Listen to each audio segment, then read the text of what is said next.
Ladies and gentlemen, please welcome to the stage tonight's keynote speaker and CYC alum, Anthony Williams. Good evening, everyone. My name is Anthony Williams, and it is my great honor to be sharing my story of Chicago Youth Centers with you all tonight. I am a proud CYC alumnus from the former Elliott Dunley Youth Center in Bronzeville.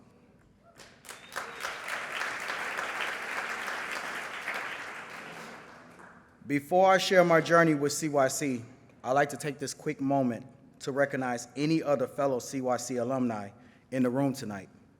If you attended a CYC center, can you please stand up?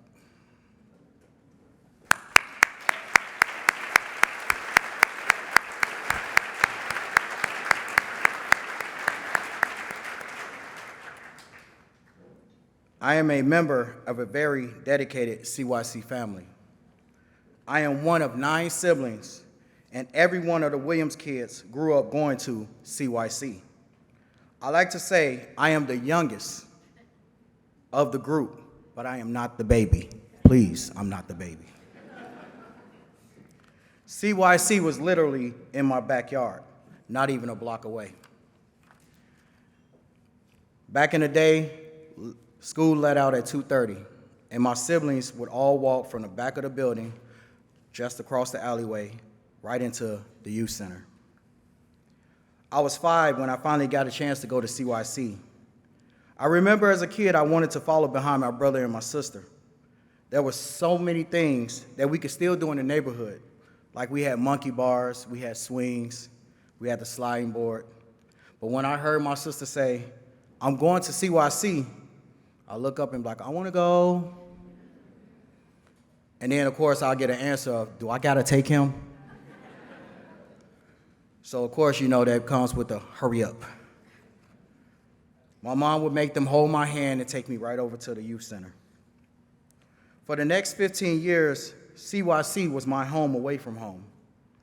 As a teenager, yes, when you think about it, there was things that we did as teens. You know, we talked about sports, girls, playing sports, girls.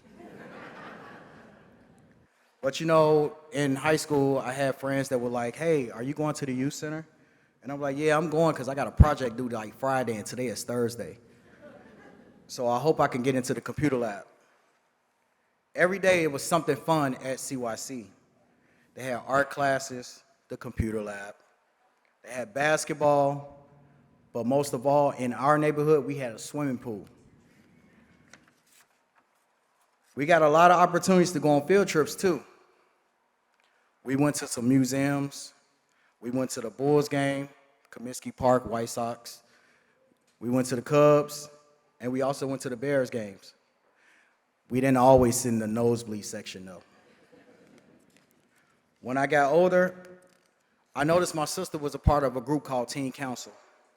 She was the president. And I'm not humble to say that I followed in her footsteps, and I also became Teen Council president.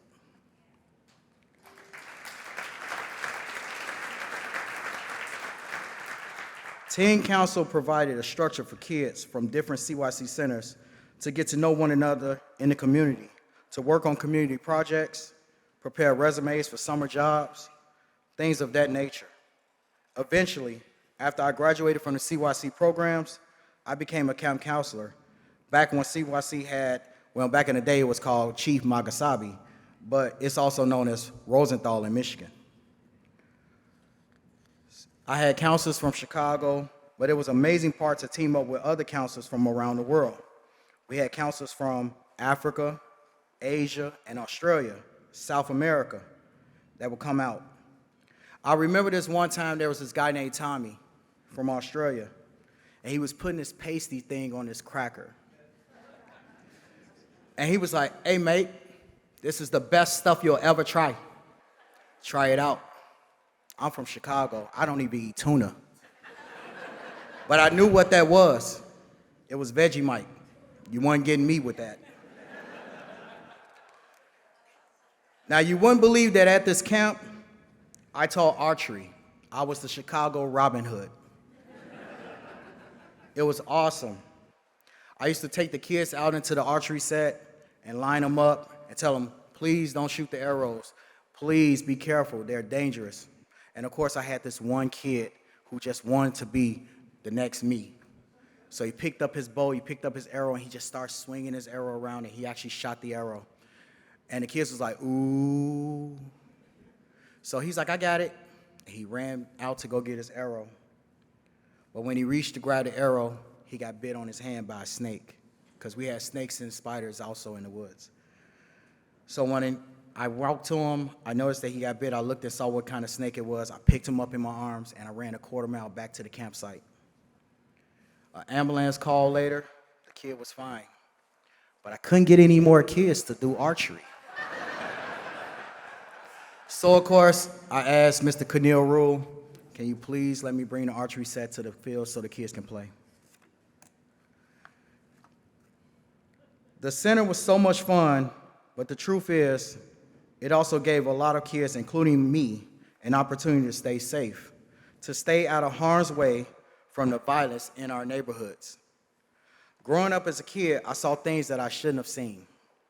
When I was around 10 years old, I lost a very good friend to the community. We hung out all the time. We played games like tag, football, strikeout. For those who don't know, strikeout is baseballs, the box with the X in it. We just throw the ball. But one day he was walking to the store with his siblings, and we had a biker club up the street. And as he was crossing with his siblings, the biker took off, and he struck and killed my friend that day. It was something that really hurt me. But shortly after that, I had my own brush with death. I love rollerblading, inline skates, by the way. I wanted to be a hockey player like Chris Chelios, Wayne Gretzky. Yes, I play hockey. You won't believe it, but I do. So I was out and about with my family. You know, everybody was outside. We was enjoying ourselves. And I was skating, and I was a speed skater, so I would skate real fast. And I saw two guys rolling around on a bike just coming up the block. And I saw them, and I just kept skating. But then I noticed they got off the bikes. And instantly, I heard this pow, pow, pow. So my instincts kicked in, and I just zoomed right past as fast as I could. I made a turn into the building, and I could see my sister Carolyn waving me to come in. And I got up the stairs, and my mom was like, are you okay? And I'm breathing heavily. And she was like, are you okay? And I said, yes, Mom, I'm okay. But as I sat there on the couch, I put my hand on one side of my shirt.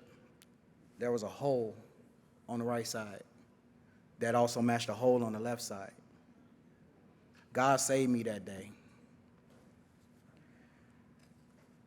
Those experiences could have made me sink into a deep negative and peer pressure moment to get caught up in some things that, of course, you don't want your kids to do.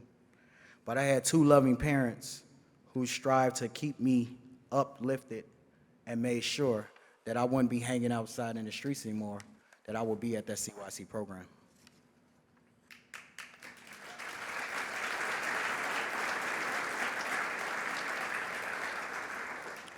CYC, for my neighborhood, was that safe haven outside of the school system. They were my other family. They were my community. Of course, a few years back, CYC had to close Elliott Dunley Youth Center, and it was really tough on everyone. I know it wasn't as of an easy choice for the leaders to make that, and I know it can be challenging to keep doors open on youth centers like CYC in communities like mine. Everything takes resources from people just like all of you. But it was a blow to all of us and who still stay in the community. There's so much history there. There's so many love, memories. But 1 year later, after that, while I was at my job at Ida B. Wells Preparatory Academy, where I'm the security officer, I ran into a colleague, and I used to go to the youth center with their nieces. And I asked them, I was like, what you doing here? And she said, are we trying to bring CYC into your school? And I was like, wow, that would be so great. We need to give kids an opportunity to have kinds of experiences that I had with her nieces to keep them safe in a safe place when the school day ends. The next thing I know, I was asked to go clean out room 215 on the second floor and make a space for CYC leaders to begin to set up shop. So the first thing I did was I cleared out that space. And then the second thing I did was I signed my own children up to be a part of the program.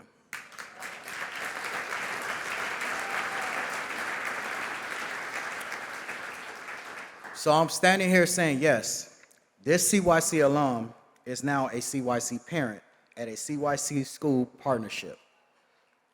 The same school I graduated from and the same school where so many CYC families came from for decades.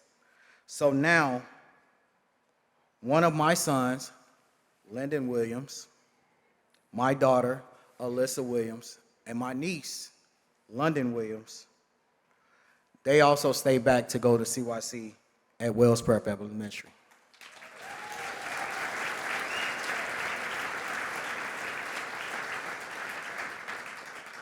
Just like I used to beg Mom, can I tag along with my brothers and sisters to go to these CYC programs? Well, guess what?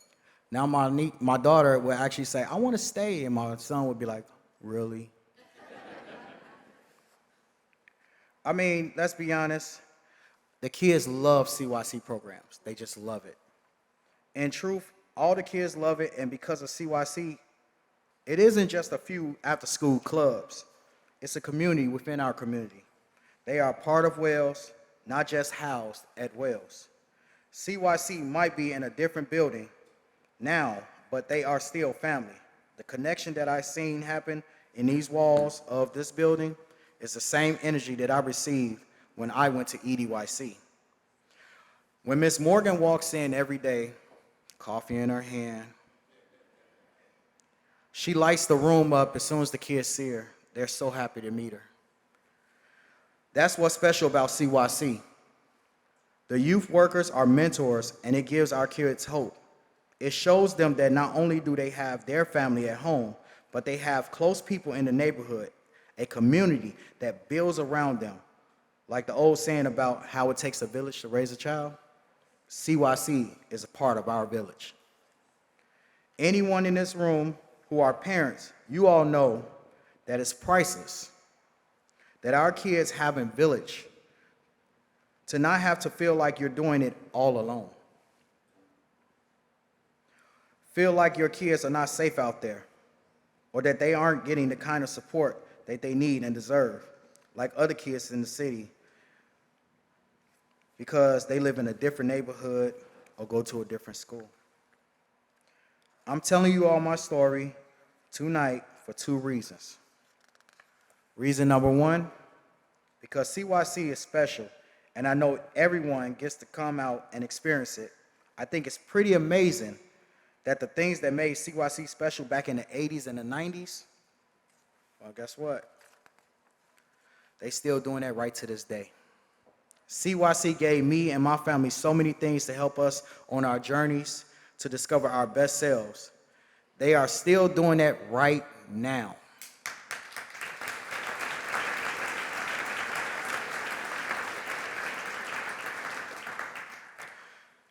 No, we may not have an archery program anymore, but who knows?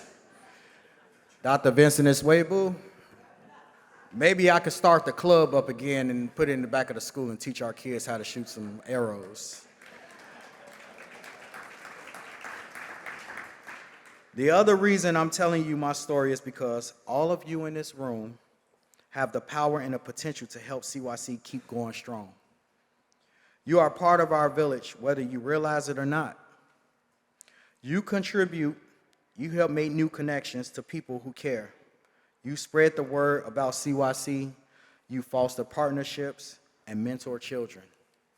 CYC is part of our everyday lives, but we couldn't have a CYC at Wells if it wasn't for all of you too. So I guess in closing, I want to say thank you. Thank you for being a part of my family. Thank you for being a part of our family, our community, but but most of all, thank you for being a part of the village.